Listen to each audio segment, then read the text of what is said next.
Hey everybody, welcome to the channel Mercs Exotics. Today I have a super exciting video planned. We're going to be putting together the food mix for my Tegu Ragnar. So without further ado, sit back, relax, and let's get into it. Alright guys, so first I'm going to start off with the greens for him. Today I decided to get these mustard greens. These are super good. There are various other types of dark leafy greens you can get, collard greens. These are mustard greens. Dandelion greens are another very good option. There are plenty. In the description, I'll leave a link to a list that will show you guys all the different types of foods, plants, meats, whole foods, all of that you can feed to your Tegu. So some things you want to watch out for with fruits and veggies is that some of them are high in these things called oxalates and goitrogens. So eating too much of the oxalates can actually cause calcium oxalate to form inside your reptiles, which are these tiny little crystals. Basically they're the same as a human having a kidney stone. So it's kind of, a reptile's kidney stone. So you do not want them to go through that. Those can cause death. And if they don't, it's very, very uncomfortable and painful for the lizard. So you definitely want to make sure that you're just not feeding only the high oxalate vegetables and stuff, because that's how that can happen. The other one is called goitrogens, and what that can do is it can cause your thyroid to actually expand and kind of swell up.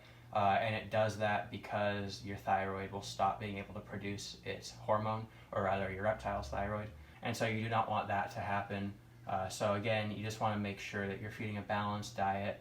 In the list that I have in the description below, it shows exactly which fruits and veggies are high in goitrogens, which ones are high in oxalates, and then which ones, are just completely neutral and great overall no matter how much you feed to your lizard. So let's get to chopping.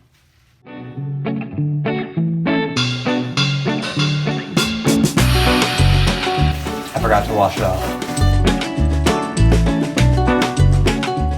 And the size of the chunks of anything that you're going to be preparing for your Tegu is going to depend on how big your lizard is. But I just go through, make sure this is somewhat chopped up pretty good. Definitely nothing in here is going to clog his throat. Alright, so I'm not sure if I'm going to be totally done with this lettuce yet, but this is how much we've got in here. I'm going to stop for now and keep adding some other stuff. If I want to add more of this at the end, I always can. Up next we have a mango here. I'm kind of bummed out. I should have got 2 of these. I only got 1. I really enjoy mango, but this one is for Ragnar. I'm not the best at cutting mangoes, but I'm not the worst, so here we go.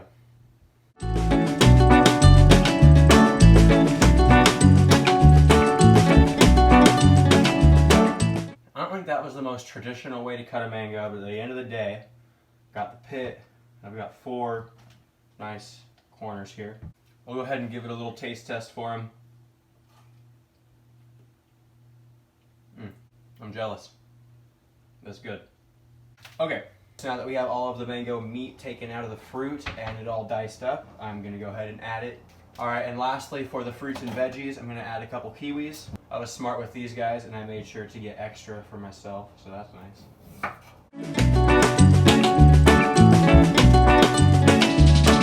Alright, the kiwis are all chopped up, adding them in right now, and that will finish off the fruits and veggies for the Tegu food mixture.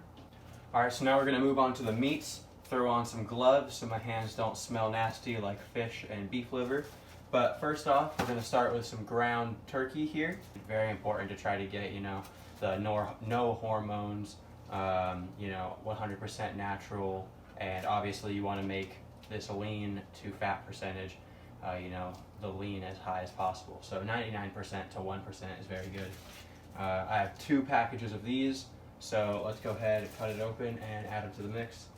What's awesome about this mix here is that it can be used for adult Tegus, juvenile Tegus, and baby Tegus. I'm leaving the meat a little bit longer and more chunky than I first did when he was a baby. So when he's a baby, you'll go ahead and mash this up more into almost kind of more like a paste almost deal.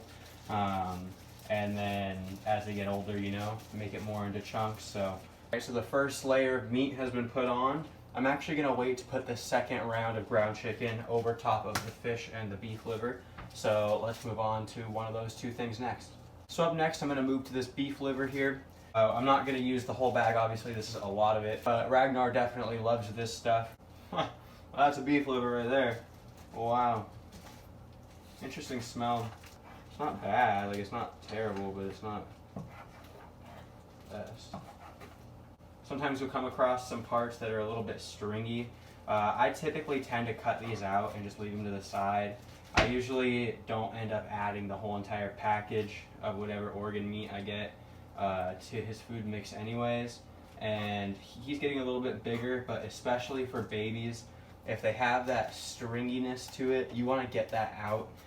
You don't want that to get, you know, caught up in your Tegu's stomach. So I recommend to just any pieces that you're feeling like they just are tough or they just aren't the best pieces of meat, just throw them out. There's no point in risking it, you know. Alright, I'm going to call it good on the beef liver.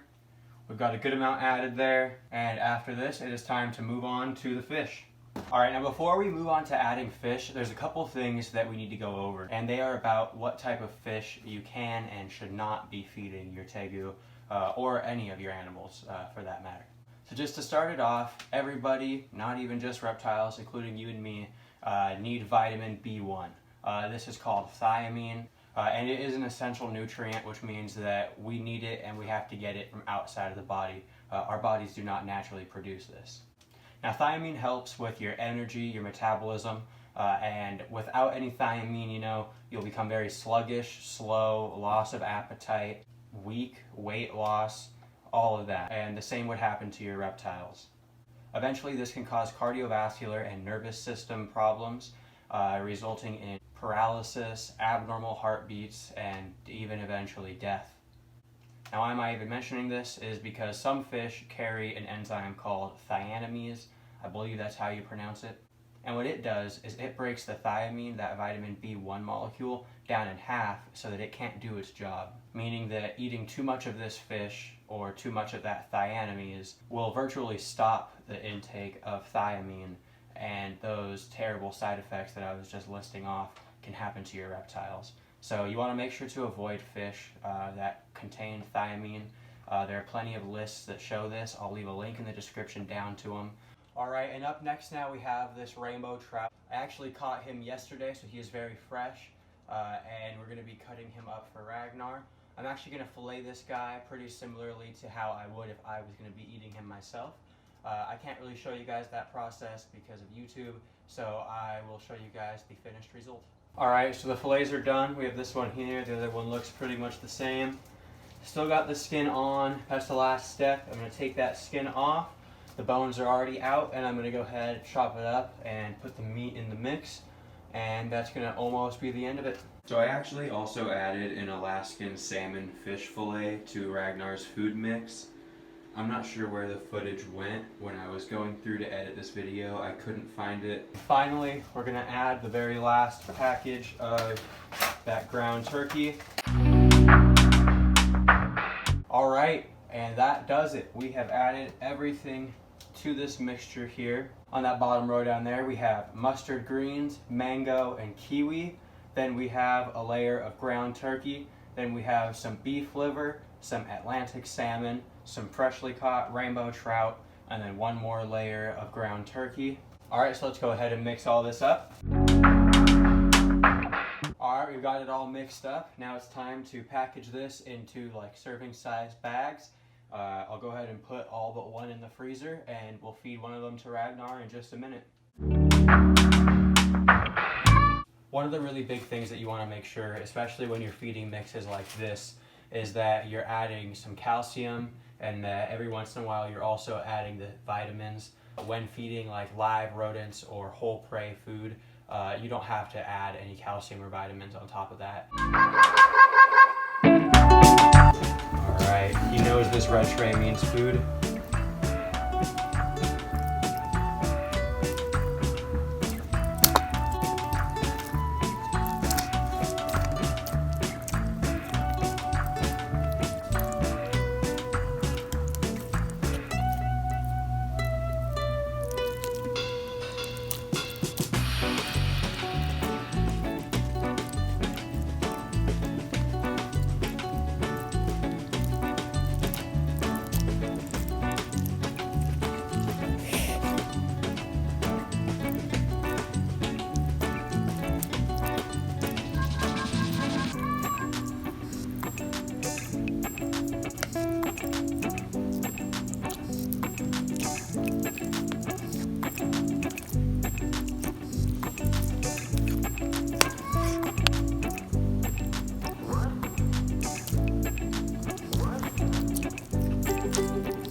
wipe his face off.